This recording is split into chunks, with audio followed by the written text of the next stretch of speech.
Hi guys, welcome back to my channel, and today we're going there with UK car scene hot takes. Now, some of you might be offended and some of you will probably agree but never actually admit it online.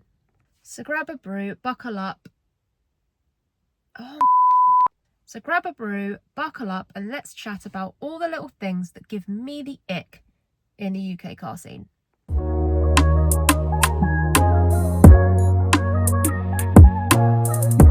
Now, one of the ones for me has got to be when lads stage one their cars and literally drive around like they're Lewis Hamilton. Now, don't get me wrong, I love a remap. Absolutely love a remap. If you want to make your car faster, go for it. But I see a lot of many new drivers who are actually still really learning to drive, even though they think that they're a professional racer, adding more power to their car, losing control and crashing, absolutely destroying their insurance and just not really affording to drive a car anymore. And it's this sort of thing that honestly baffles me in the car scene, why speed is everything. I can understand wanting to make your car faster, increase performance, all of that sort of thing, but to prove a point that you're a better driver because you've got a faster car, that's not how it works. And losing control because you're not used to the power that even a stage one can give you, it doesn't look great. Now, while this isn't really a car scene ick, in a way it is, because it's the attitude of those who go and get these remaps and quite literally act like they've got the fastest car on the planet. Now, this actually leads me on to my second one. When, you know, the smaller engine cars get loud exhausts and you hear it, you turn your head, and it's literally travelling as slow as anything along the road. I don't quite understand it. It doesn't look great. They always sound awful. They're always those cherry bomb exhausts.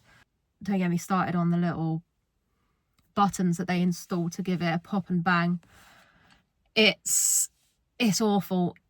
There's honestly no point in adding sound to a car that can barely get over 60 miles an hour. There's no point. You're just grabbing attention for the wrong reasons. Now, speaking of pop and bang maps, I'm very mixed opinions on these. It can be too much. It can be quite literally, sounds like an AK-47. You've got your nan in the street crapping herself because you've got this pop and bang map on your car that is deafening. I like when a car has like a burble noise to the exhaust, like your BMWs and things, but those pop and bang maps where they have it set so it's popping and banging at really low revs, so they're quite literally going through the town centre at minimal speed, kind of, and it's just, there's no need. Genuinely, the amount of times I've heard it and I've thought that there's like guns going off is insane. It's awful. I've even seen the ones that will set off car alarms and things. It's just extreme. It's unnecessary, and there will be very mixed opinions on this and people that definitely disagree with me, but honestly, when it comes to the sound of cars, less is definitely more. I think it just has to be right, and also depends on the car. You mainly hear pop and bang maps on BMWs, and you know, I absolutely love that, but I think it needs to be done tastefully to be done right. Now, another one for me, and I've been there and I've done it, and I think everyone does when they first start driving, is like covering your car in stickers all over the windows, all over the rear window. I remember I used to have a huge sticker on the back, my back window, and I look back now and I think, oh my lord, why did I do that? But I think everyone goes through this phase, but I see it now, and it's always stickers with names of car groups and stuff, which is fair enough. If you're part of a car group, I can understand. But there's some, and the one that I don't like the most is the sticker that says locally hated. I don't see the point in it. You find the people who have these on their cars, as someone that no one even knows, so it's like you're saying you're locally hated, but you're not, and you have a sticker for it, it's just a massive no for me. Stickers should not be on cars. I think it just looks awful, but again, that's my own opinion, and maybe it's another one of those where as long as it's tastefully done and the whole less is more comes into it, then it can get by. But for me, yeah, when you cover your back screen in tons of stickers to the point that you can't even see through it, there's just no point. Now, the sticker subject reminded me of one I really, really, really, really dislike, and that is "Don't hate me, but chameleon tint on the windscreen." I don't understand it. I actually at first didn't realise that it looked that bad from the inside. I've seen the orange tints that people get, and you sat inside the car and it's like you're inside an orange. I don't understand why you would want that when you're driving.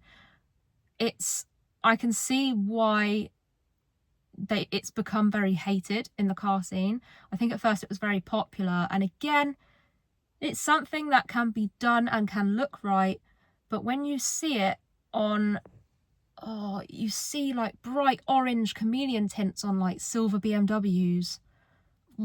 I just find it very, I can't think of the word, but I really, really dislike it. And it's one of those modifications where I'm like, what is the point? Like, you've gone and spent money on this for absolutely zero reason. It might, some of them might look all right on the outside, don't get me wrong, but to drive them, it's awful. All you're doing is seeing pink or blue or orange. It's just another one I've never quite understood. But again, there will be very many mixed opinions on that one. Next one is probably massive spoilers on tiny hatchback cars. They look like aeroplane wings, and I honestly don't understand it. You daily your car, you go around the town centre in rush hour traffic with this huge spoiler on, and it's doing absolutely nothing for your performance. You stuck it on your car because you think it looks good. Bigger the better, apparently, and I just think it looks dreadful. Absolutely dreadful. So that's a short one, very short and sweet, but yeah, massive spoilers on tiny cars that barely even get over 60 miles an hour. It doesn't make sense. I will probably get a lot of opinions on this one because it's just something I've always hated, but I know that a lot of people love it. I don't know why, but drifting round lampposts in Tesco car park. Why is that a thing? Not only is it dangerous, like people have been known to get very badly injured at car meets because people think that they're professional drifters and drift round roundabouts, lampposts with crowds around them and wonder why people get hurt. I think, there's professional drifters out there for a reason. It's something you need to learn. I don't know why anyone enjoys that, sitting in Tesco car park watching a bunch of cars drift round lampposts. It's honestly, don't like it. And also, the public roundabouts, I think that's even worse because obviously it's public roads. Anyone could be going along, driving over that roundabout like normal people. And you get a BMW drifting into the side of you. So, yeah, it's not cool. It's really not cool. And I know it's very popular at car meets. You see it at a lot of meets. And I see it on people's stories and I immediately block them because I just hate seeing that sort of thing. I just think it's so dangerous and I just don't get it. People must have so much money to spend on tyres for their cars because they must be going through an awful lot of tyres. Another one, when people, and this isn't anything against finance before any of you think it is, but when people get a car on finance and it's a very new make and model very lovely cars. I'm going to give an example of one I've seen, and it actually relates back to the drifting one previously. But I was at a car meet once, and this guy had a very, very nice BMW M4 in blue. You could tell. I don't know if it was financed, so I'm not going to assume that. It was a very lovely car, and he absolutely wrecked it. He drifted it round in the car park, showing off. Everyone was watching, and he lost control and went into the lamppost. And the police turned up at the exact same time, actually. They came racing in their BMW X5. And I tell you what, there was probably more damage done to that boy's ego than there was to the car. But it frustrated me because the car was so nice and clearly expensive. And you've just gone and ragged it about like it's nothing. And I think this is the problem with things like finance, because younger people can get their hands on powerful cars, expensive cars, show off, wreck them, and that's it. It's a really nice car that could have gone to a nice owner. It's just been completely wrecked, written off. This one makes me laugh, but I see it so much and have done ever since I started driving back in 2012. But you mainly see it with like boy racers. When they have their seat so far back that when you're driving next to them, say you're a car that's pulled up at the lights next to them, you look over and you can see this part of their head, because they're so far back in their seat that like they're basically laying down at this point. And I just don't understand it. Is it just to look, well, I say is it to look cool? I personally don't think that looks cool, but each to their own. How can you drive properly when you're laying down? How is that safe? And yeah, it just makes me laugh. I still see it to this day, not as much anymore, but it just makes me laugh every time I see it. Like you pull up next to them and all you can see is their fringe. It's a funny one, really. Not that serious, but I thought I'd add that in there because it just makes me chuckle. Another thing that makes me laugh is being a girl driver in a car that's classed as a performance car. When you pull up to the lights and the guy next to you will look at you, give you a nod, rev his engine.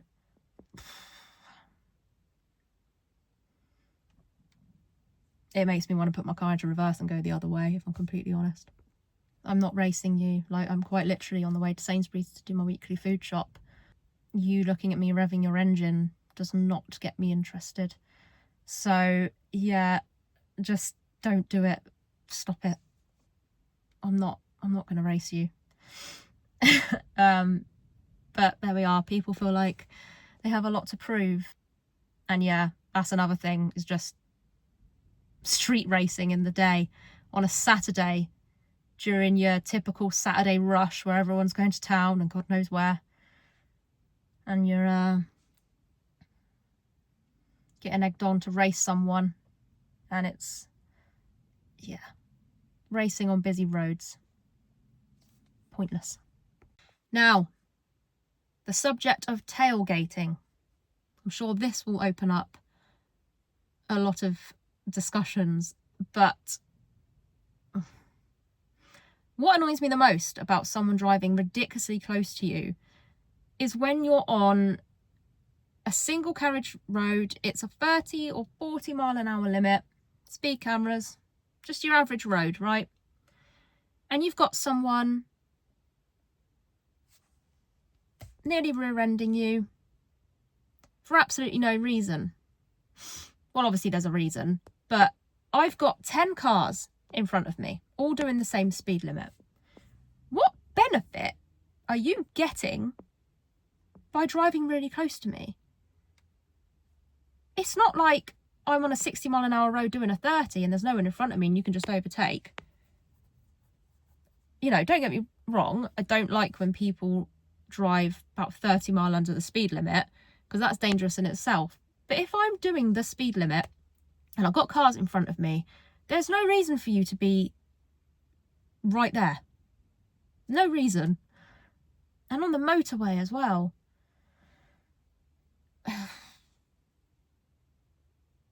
know, when it's like you're in the slow lane, which there's absolutely nothing wrong with that. I can't do anything wrong, really, can I? If I'm in the slow lane, I get to drive the speed limit.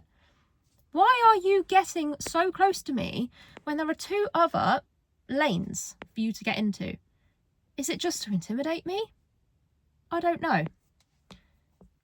Yeah, there's just no need for it. That's why so many accidents happen. You get so close to someone. And also, you've got to take into account that there are very nervous drivers out there. There's people out there who've had very bad accidents, bad experiences. They might even have a newborn baby in the car. You just don't know the situation. And you get so close to them that you're willing to cause an accident because you're so impatient. Just think. Let's have a little think about why that person might be going a bit slower than usual. Yes, in some situations it can be frustrating, like I said. Driving well under the speed limit, dangerous, okay, very annoying. However, there are always reasons, and I think it's a good thing to just be respectful. While we're on the motorway subject, the middle lane hoggers. So the thing that annoys me the most about this is when you're, say I'm in the slow lane, slip road coming up on the left, cars coming on, it's very busy, say it's rush hour, and you can't go into the right hand lane because someone has been sat in that lane for the last 15-20 minutes and they're matching your speed, so they're going the same speed as you. You've got cars coming in from your left and you need to move over to the right and you can't. That's the most annoying thing ever. And usually you find there's quite a few cars in the middle lane, so even if you slowed down or sped up to get in front of them, it's just very difficult and you don't actually have a lot of time. So it's honestly one of the most frustrating things. Why are you sat in the middle lane? If you're just going to sit at the same speed, use the left-hand lane. If you're going to overtake, go into the middle lane, go back into the left-hand lane. Or go in the fast lane if you want to have some zoom fun. But yeah, it causes so many accidents. Just don't do it. Stop hogging that middle lane and learn how to drive. Now, I've covered a few different topics, so yeah, if you have any others that you can think of, pop them in the comments and I can always do a part 2 to this video. Share some of your opinions, my opinions on your opinions, and also, yeah, if you've got any others that I can comment on. There's so many, but when it comes to actually making a video, there's only certain ones that stick in my mind. So yeah, it's been another quite short video, very plain and simple, but I think when it comes to the car scene, there are a lot of different opinions and loads of different builds and modifications that people love and get heavily judged on. So yeah, let me know what you think. If you're new, please subscribe to my channel. It means a lot. It's been a bit slow lately finding the time to film content whilst working a 9-to-5 job. It's very, very difficult. It takes a lot of time to film and then edit. So yeah, it really would mean a lot if people could subscribe. It gives me the motivation to keep going. I do get moments sometimes where I think, what am I even doing? You know, I find it hard to come up with ideas for content, but you know, I do want to build on this channel and I want to be able to get more kit to enable me to do more things like driving videos, you know, much more exciting stuff, actually get out in the car. So yeah, thank you for those who have supported me and given me good feedback. It's all I could want from this, really. So yeah, until next time, see you all soon.